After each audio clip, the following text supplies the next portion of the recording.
We're also talking today about home brewing. Yes, apparently sales of home brewing kits have soared during lockdown. Now, I imagine that's because people have, A, got more time on their hands and because we really need a drink. Shall we talk to Bev Toogood from Horham in East Sussex? They have a home brew kit business and they have been reporting record-breaking sales over the past few months. AlmostOffGrid.com was launched back in October 2016 and it sells everything budding home brewers need to get started. Bev joins us now. Bev, were you surprised to see such a surge in sales? Good morning. Yes, we were. It took us a bit by surprise. We're based in Horham and we're only a little shop.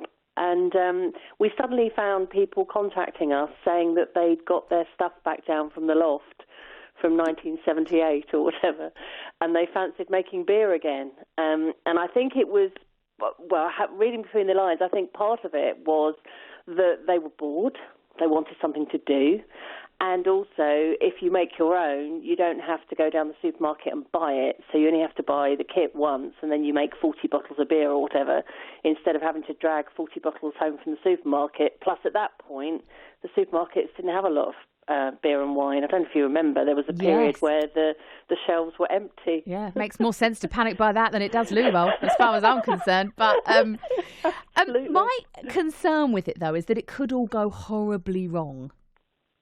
How do you mean? Well, I don't know. I'm just concerned about explosions. I mean, yes.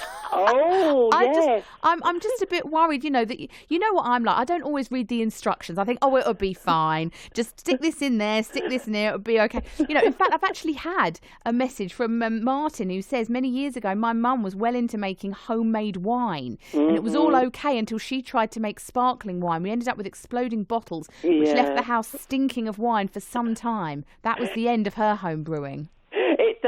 When things like that happen, I think a lot of that used to happen because there wasn't the internet and there wasn't as much guidance around as there is now. And I think a lot of that went on. My parents used to brew beer and I can remember all sorts going on and stuff on the ceiling as it went and all the rest of it. But there's a lot more guidance around now. And, I mean, the kits that you buy have a much more, they've come on a lot, let's put it that way. So not only do they taste better, but it's very clear what you need to do. But we still do get incidents of that with things like elderflower champagne, which people make in March, about April, May, June time when the elderflower comes out. And that's a notorious one for people putting it in their airing cupboard, forgetting about it, and then all of a sudden... you can going to make a mess of the towels. You can hear the explosions from another room. But yes, in the main, it's pretty uneventful, if I'm honest. It's not as exciting as it sounds suddenly. You just put it all in a bucket and stir it all up, leave it for 3 weeks or so, and bottle it. And I'm coming round to the idea of this. I'm just trying to think what would be the perfect drink for me. I'm thinking more wine maybe than beer. I mean, what's easiest for a beginner like me? What would you recommend? Honestly, they're both easy. And a starter kit, a beginner's kit for a beer or a wine, the process is almost entirely the same, which is you chuck everything in a bucket, put the lid on, and leave it until it finishes doing its thing, and then you bottle it. Or you don't bottle it. We have customers that just take it out the bucket. Classy. With a straw. I've got my bucket, I've got my straw, I'm good to go. Yeah, I like the idea of Fernie's Brew. I think we could be onto a winner here.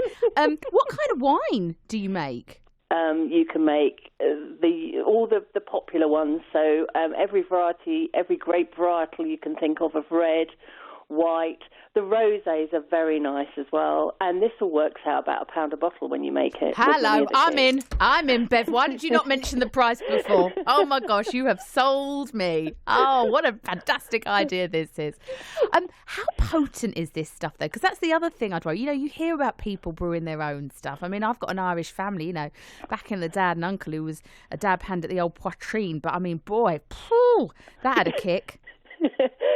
When you make your own, when you make things like mead, you can get the alcohol up quite high.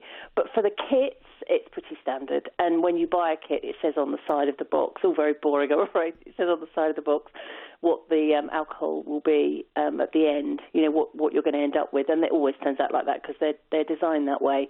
But when you make your own things, when you start fiddling with your own recipes, and you can get quite a high alcohol content, if I'm honest. But the kits are quite straightforward and quite dull, really. Right. Just a standard alcohol content. And obviously goes without saying, we recommend sensible consumption Absolutely. of alcohol at all times. Absolutely we do. And yes. What about spirits? Could I make gin, vodka? Or am I getting a bit... Can't. Oh, okay. Just as well we cleared that one up then. There Good. are rules about that. Right. No, you can't. What you can buy is you can buy, for example, we sell a botanicals kit, so you can buy a bottle of vodka from the supermarket, and then you can infuse nice botanical things in it to make it taste the way you fancy it. So we sell kits for all different kinds of flavourings. So you can do that, but what you can't do is produce the base alcohol in the first place. Right, okay. Well, not without a licence, anyway. Just as well you told me that. It's not just alcohol, is it, that you and Andy make? I was looking at your blog. You make your own butter, halloumi cheese, even coffee. We do. We get up to all sorts. And we do sell a number of kits in the shop for making cheese and yogurt and all those sorts of things. But yeah, we also get up to all sorts. We live very near the Cuckoo Trail, and I shouldn't be telling you this because now they'll all be down there foraging and there'll be nothing left for us.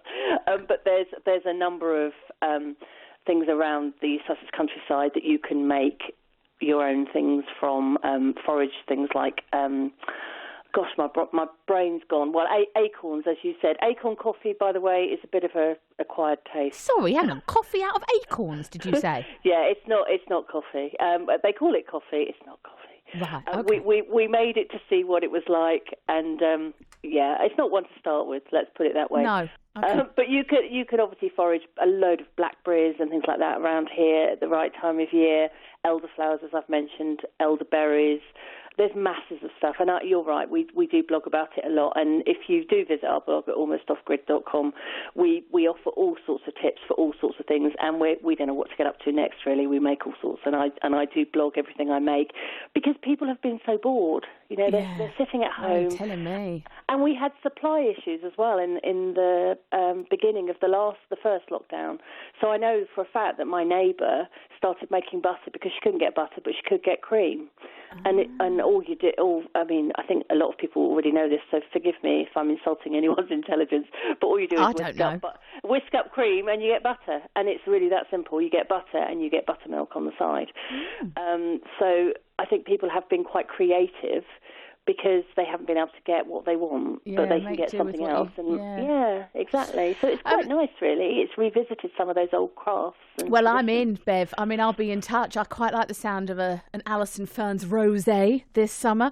Bev Toogood there from Horham in East Sussex, from Almost Off Grid, a home brewing kit business.